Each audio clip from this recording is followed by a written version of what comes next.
Aujourd'hui, je te parle du grand dorsal, ce muscle qui va recouvrir les 2/3 de ton dos, mais qui est également le muscle le plus puissant de cette zone. Je vais rapidement te présenter son anatomie, puis ses fonctions, et enfin la liste des 3 meilleurs exercices et leurs variantes qui te permettront de le développer à coup sûr.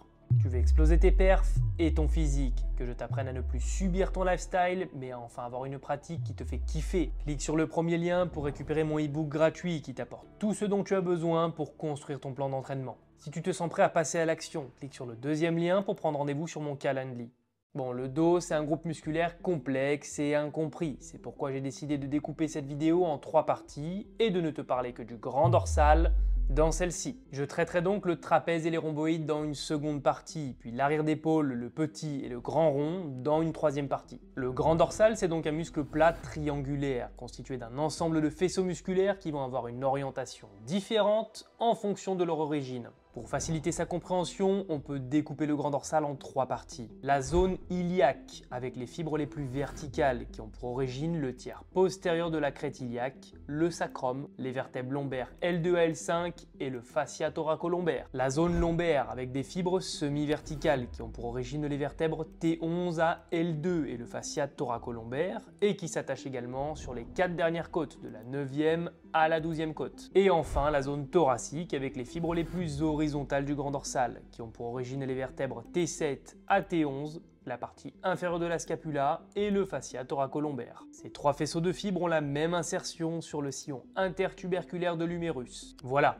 tu comprends mieux pourquoi il va y avoir des nuances d'angle de travail pour stimuler davantage telle ou telle partie de ton grand dorsal. Allez, on passe maintenant aux fonctions du grand dorsal. Il permet l'adduction verticale de l'épaule et l'extension de l'épaule. Il va également agir au niveau de la scapula en permettant la rotation vers le bas, la dépression et l'adduction de la scapula. Il est également rotateur interne de l'épaule et pour terminer, il agit sur la flexion latérale de la colonne. Bien entendu, tu ne chercheras pas forcément à développer chacune de ces fonctions. Par exemple, on ne va pas venir travailler spécifiquement la rotation interne pour augmenter le recrutement du grand dorsal. Une nuance à bien comprendre quand tu entraînes ton grand dorsal, c'est que tu ne pourras pas réellement le dissocier de l'entraînement de tes trapèzes. Et oui, le trapèze aura tendance à intervenir sur tous tes exercices de tirage, mais je vais t'expliquer comment essayer de limiter au maximum son intervention. Aujourd'hui, je te présente les meilleurs exercices grand dorsal, mais ils ne constituent pas une séance complète pour le dos, sauf si bien sûr tu as un retard grand dorsal et un point fort trapèze. En revanche, si tu cherches à minimiser l'intervention de tes trapèzes dans tes exercices de tirage que je vais te présenter par la suite, il faut que tu essayes d'accentuer l'extension d'épaule et l'abduction verticale de l'épaule sur tes mouvements de tirage. Je vais maintenant te donner les meilleurs exercices et leurs variantes par angle de travail. Le premier exercice de chaque liste sera celui qui présente le moins de facteurs limitants et devrait donc te permettre de progresser le plus facilement. Ce n'est pas forcément celui que tu dois sélectionner pour ta séance dos, mais ça te permet en revanche d'avoir au moins 2 exercices pour tourner sur 2 séances différentes à la semaine en bossant les mêmes angles. Comme je te l'ai donc expliqué dans la partie anatomie, le grand dorsal se découpe donc en 3 parties. La première correspond donc aux fibres les plus verticales qui seront plus actives sur les trajectoires verticales à 160 ou 180 degrés de flexion d'épaule en position d'étirement. La deuxième partie correspond aux fibres plus horizontales, plus actives sur les trajectoires horizontales à 90 degrés de flexion d'épaule en position d'étirement. La troisième partie correspond aux fibres qui seront pleinement horizontales, qui seront plus actives sur les trajectoires horizontales à 30 degrés de flexion d'épaule. La nuance entre l'orientation des fibres entre la deuxième et la troisième partie ne peut pas induire une séance à 3 tirages. La différence est trop faible en termes de trajectoire pour modifier le recrutement. Et après avoir tout donné sur tes 2 premiers tirages, j'aimerais bien savoir ce qu'il te reste en termes d'énergie pour bosser qualitativement tes fibres thoraciques sans faire trop intervenir tes trapèzes. Personnellement, j'introduis en 3e tirage dans ma séance dos complète un exercice avec cet angle de 30 degrés, mais en accentuant l'abduction, adduction de mes scapulas pour faire péter mes trapèzes. De toute façon, à ce stade de la séance, après avoir réalisé tes 2 premiers mouvements de tirage, ils interviendront naturellement sur cet angle pour compenser la fatigue du grand dorsal. Comme je réalise également une extension d'épaule, mon grand dorsal est tout de même activé dans cet angle de travail, mais c'est pas l'objectif premier. C'était une petite parenthèse pour t'expliquer qu'une fois que tu as réalisé ton tirage horizontal entre 90 degrés et 30 degrés avec une dominance d'extension d'épaule, il n'y a pas d'intérêt d'en réaliser un deuxième, du moins à l'intérieur de ta séance, pour ton grand dorsal. On attaque avec les exercices qui permettront de développer au mieux les fibres iliaques du grand dorsal, donc les fibres les plus verticales. Un grand classique, le tirage vertical à la poulie. Une petite nuance, c'est d'utiliser une prise neutre qui permet au long terme de réduire les potentielles contraintes sur l'épaule et le poignet lié à une prise pronation ou à une prise supination. Le truc emmerdant avec une prise neutre largeur épaule, c'est que tu n'auras pas d'abduction d'épaule lors de ton tirage. Avec une prise hybride ou pronation qui écarte un peu plus le coude du corps à l'étirement, tu auras une abduction d'épaule en plus de l'extension pour amener ton coude vers la hanche. L'idéal étant une prise un peu plus large que largeur d'épaule. Ça reste du détail, l'idée c'est que tu trouves la prise qui te permet d'être le plus confortable et surtout qui te permet de respecter le setup que je vais te donner juste après. Tu dois te placer en rétroversion et légèrement en arrière de ta poulie pour deux raisons. La rétroversion te permet d'étirer davantage ton grand dorsal. Et oui, il s'attache sur ta crête iliaque,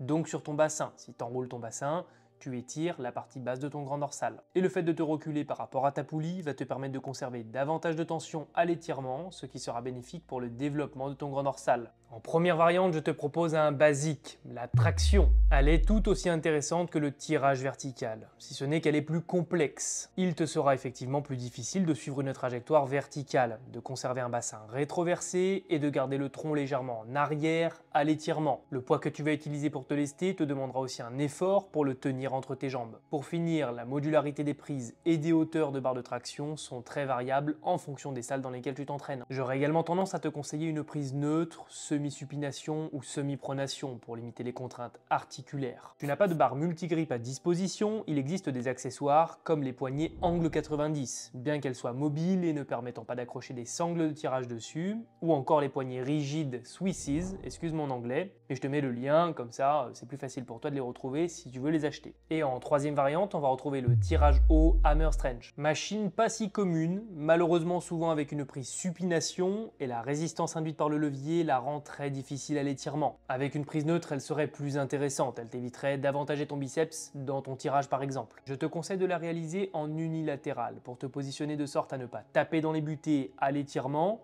et de pouvoir légèrement reculer ton buste par rapport à la machine pour améliorer un petit peu ta position. Si tu es grand, tu risques d'être embêté en termes de positionnement sur cette machine. À mon sens, les deux premiers mouvements se doivent d'être réalisés. L'un présente moins de facteurs limitants et permet de progresser plus facilement et de faire plus attention aux détails. L'autre étant un indispensable et révélateur du ratio poids-puissance. Maîtriser la traction, c'est s'assurer de pouvoir s'entraîner partout dans le monde avec une simple barre de traction, ou des anneaux suspendus. Pour ces 3 exercices, je te conseille de réaliser des séries relativement courtes, entre 5 et 8 répétitions, sur lesquelles tu appliqueras une augmentation de la charge progressivement chaque semaine. Je te conseille également d'utiliser un tempo lent à l'excentrique. Si tu accélères trop cette phase, tu risques de perdre la bonne position très vite et de compenser avec des extensions thoraciques et des antéversions du bassin. Tu peux par exemple utiliser un tempo de 3-0-1-0 ou encore 2-1-1-0. Dans le cas où tu réalises cet exercice en premier, l'idée c'est de déplacer le plus de charge possible. On passe maintenant aux exercices permettant d'accentuer le développement de la partie lombaire du grand dorsal, autrement dit les fibres plus horizontales. Sur cet axe, je vais te présenter beaucoup de variantes. Parce qu'autant tu retrouveras forcément une barre de traction et une machine de tirage vertical dans ta salle, autant tu risques de ne pas retrouver toutes les machines ou les bancs que je vais te présenter. Tu devrais avoir à disposition la Hammer Row isolatérale ou la Pure Row de Technogym. Ces deux machines sont très proches en termes de conception et te permettront de réaliser un tirage avec un angle bras-tronc à l'étirement proche de 90 degrés. Elles te permettront d'être stable et de bosser en unilatéral. Pour le setup que je te conseille d'utiliser, tu seras obligé de travailler en unilatéral parce que tu dois légèrement te reculer sur l'assise et tu as besoin de ton autre bras pour te repousser du dossier. Ce fameux setup te permet d'améliorer le tirage. Ces deux machines sont légèrement divergentes. Les bras vont à l'extérieur lors du tirage, c'est pourquoi tu dois te placer de manière à ce que ton numérus aille en direction de ta hanche et non vers l'extérieur. De plus, dans cette position, tu vas récupérer pas mal de tension à l'étirement, ce qui n'est que plus traumatisant pour ton grand dorsal. Ces deux machines, ou tout autre de même conception, sont la solution la plus facilitante pour progresser sur l'axe horizontal. Trajectoire guidée circulaire, assise plus dossier, et surcharge progressive en microplate possible. En première variante, je te propose l'un de mes exercices de tirage préférés, même s'il est moins intéressant que la machine isolatérale Hammer,